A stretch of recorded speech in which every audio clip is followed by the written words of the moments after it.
Assalamualaikum warahmatullahi wabarakatuh.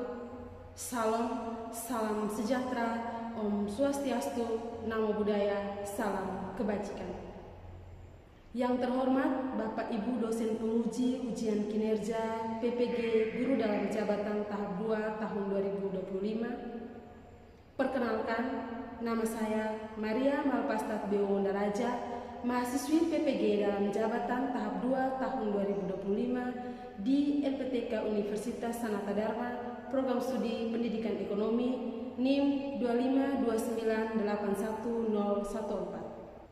Hari ini saya akan melaksanakan praktik pembelajaran di Sekolah Menengah Agama Katolik Negeri ND, mata pelajaran ekonomi pada kelas 10 dengan durasi pembelajaran 2 kali 45 menit pada materi kebutuhan dan keinginan. Terima kasih, selamat menyaksikan.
Iya. Jadi kebutuhan primer itu kebutuhan yang paling utama, yang paling mendasar, yaitu sandang, pangan, papan. Kita harus punya pakaian, harus punya makan minum, dan harus punya rumah. Itu yang paling utama, ya. Yang kedua, kebutuhan sekunder, siapa yang mau? Oke, silakan. Kebutuhan sekunder atau tambahan adalah kebutuhan yang dipenuhi setelah terpenuhinya kebutuhan primer. Iya. Jadi kalau kebutuhan sekunder itu kebutuhannya akan kita penuhi setelah terpenuhinya kebutuhan primer. Ada yang bisa kasih contoh? Misalnya apa kebutuhan yang akan kita penuhi setelah terpenuhinya kebutuhan primer? Iya, kursi, meja, apa lagi? Tempat tidur, lampu, ya. Itu semua adalah kebutuhan sekunder. Kebutuhan yang akan kita penuhi setelah terpenuhinya kebutuhan primer. Di dalamnya itu adalah kebutuhan peralatan rumah tangga dan peralatan elektronik. Seperti tadi yang kalian sebutkan meja, kursi, terus lemari, mesin cuci, itu semua adalah kebutuhan sekunder. Oke, yang ketiga kebutuhan tersier atau kebutuhan mewah. Siapa yang mau? Ya, silakan. Kebutuhan tersier atau kemewahan. Kebutuhan tersier atau kemewahan adalah kebutuhan yang akan dipenuhi setelah terpenuhinya kebutuhan primer dan sekunder. Oke, itu kebutuhan tersier atau yang biasa disebut dengan kebutuhan akan barang-barang mewah. Kebutuhan ini akan dipenuhi setelah kita penuhi dua kebutuhan sebelumnya, yaitu kebutuhan primer dan kebutuhan sekunder. Ada yang bisa beri contoh? Mobil,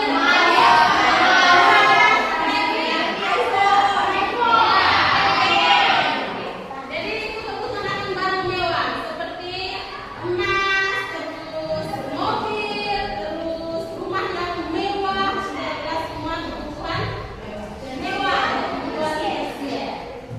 Oke, kita lanjut ke kebutuhan menutup sifat.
Jadi kau harus menyusun daftar itu berdasarkan tingkat kebutuhan. Itu yang dinamakan dengan skala prioritas. Cara menyusunnya ada 4. Yang pertama itu kau harus identifikasi dulu kebutuhan.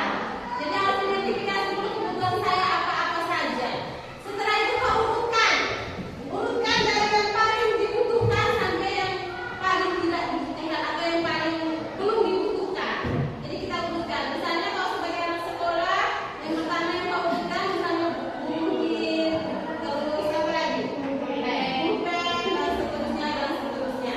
Sampai dengan yang paling mungkin kau beli kalau ada uang lebih. Itu kau urutkan. Terus yang ketiga pertimbangkan kemampuan finansial. Selain kita identifikasi, kita urutkan, kita harus pertimbangkan kita punya uang dulu toh. Kalau ada uang ya boleh kita beli, tapi kalau uang tidak ada ya tahan dulu. Dan yang terakhir buat keputusan yang bijak. Sebelum membeli kebutuhan yang kau butuhkan tadi itu kau harus buat keputusan yang bijak. Apakah betul ini barang kau butuh atau tidak? Yang berikut adalah kesimpulan. Yang pertama itu memahami kebutuhan dan keinginan adalah langkah awal untuk mencapai kesejahteraan. Terus yang kedua, susunlah skala prioritas. Dan yang ketiga, berpikir kritis dan bijak dalam memenuhi kebutuhan. Kemarin ibu sudah bagi kalian dalam kelompok toh? Sudah. Sekarang waktunya kalian duduk dalam kelompok. Nanti ibu bagi LKPD, kalian kerjakan LKPD dan hasil jawaban itu kalian tulis di dalam sini. Tulisnya di dalam sini. Bisa? Bisa. Silakan bukan kelompok dulu. Kelompok 1 mana? Kelompok 2. Kalian kelompokkan. Kelompok 3. Dalam LKPD ini ada sebuah masalah tentang seorang siswa sangat tertarik dengan teknologi. Terus kamu saat ini memiliki gadget terbaru dengan fitur-fitur yang canggih. Saat ini kamu memiliki sebuah teknologi modern yang masih berfungsi dengan baik, tapi sudah ketinggalan zaman. Tiba-tiba kamu mendapatkan uang yang cukup banyak dari hasil memenangkan lomba. Jadi kamu mempunyai 2 pilihan. Yang pertama, membeli telepon seluler terbaru tadi itu, atau yang kedua menabung untuk biaya kuliah. Jadi ada 2 pilihan. Dan untuk menjawab ini 2 pilihan tadi ada 5 pertanyaan yang kalian akan diskusikan di kelompok. Bisa? Bisa. Waktu diskusi 20 menit dimulai dari sekarang.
Mari sudah kita panggil kelompok 3.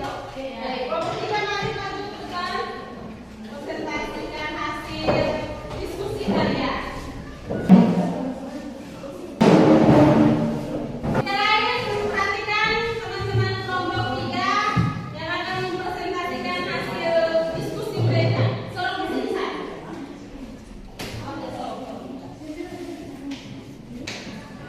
Selamat siang guru dan teman-teman.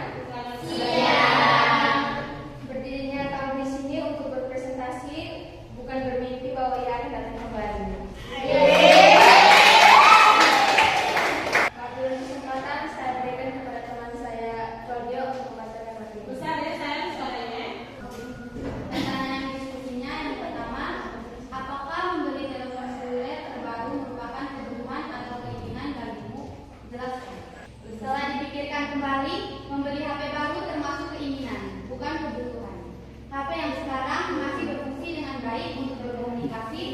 membuka media sosial, mencari informasi, menonton drama. Jadi, alasan untuk membeli HP lebih karena ingin memperbarui, bukan karena benar-benar butuh. Nomor 2, faktor-faktor apa saja yang perlu kamu pertimbangkan sebelum memutuskan untuk membeli telepon seluler terbaru, seperti manfaat, harga, kondisi telepon seluler yang lama, kebutuhan mendesak lainnya, dan tujuan jangka panjang. Pertanyaan yang ketiga, susunlah skala prioritas kebutuhan. Skala prioritas yang pertama, tabungan kuliah menjadi prioritas utama.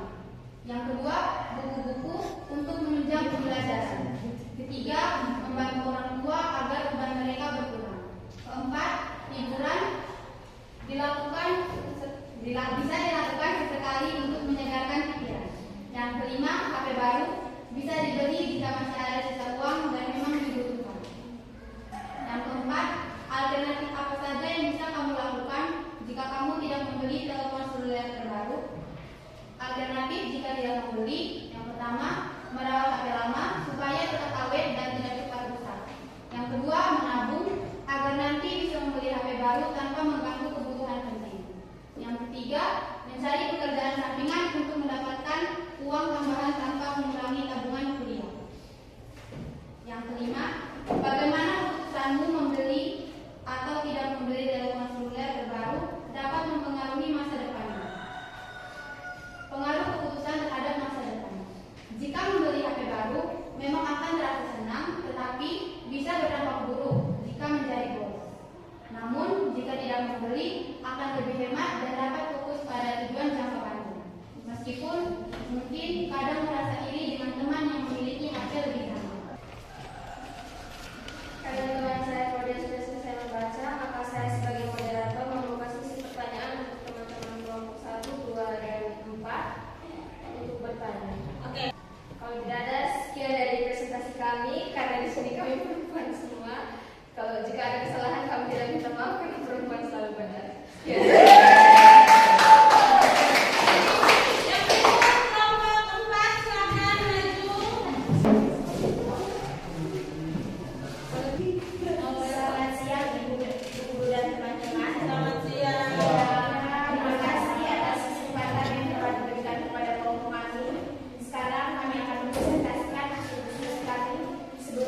Kesempatan saya berikan kepada teman Putri.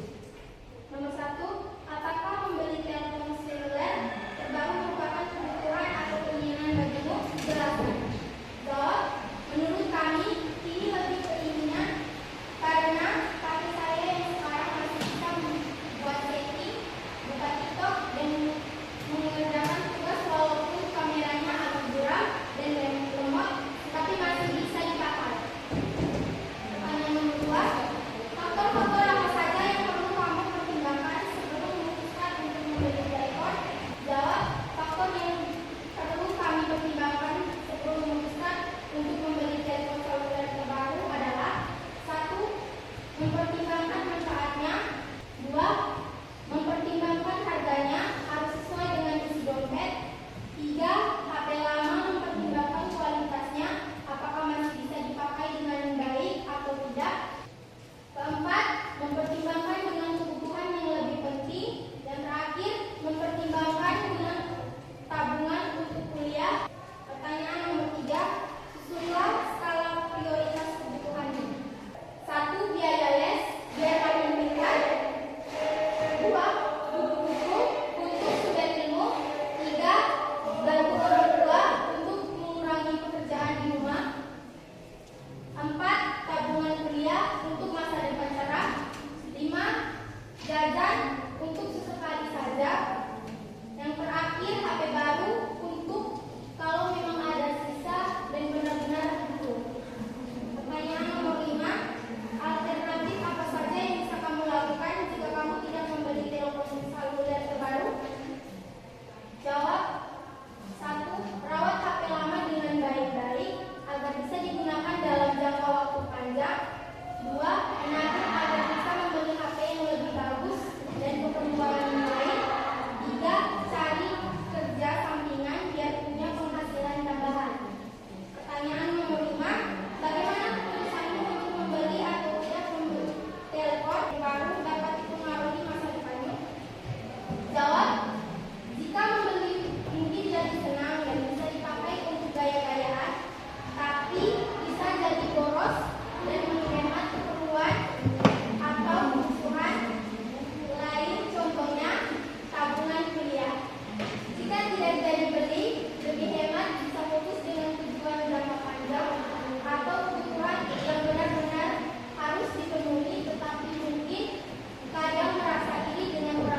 Siap.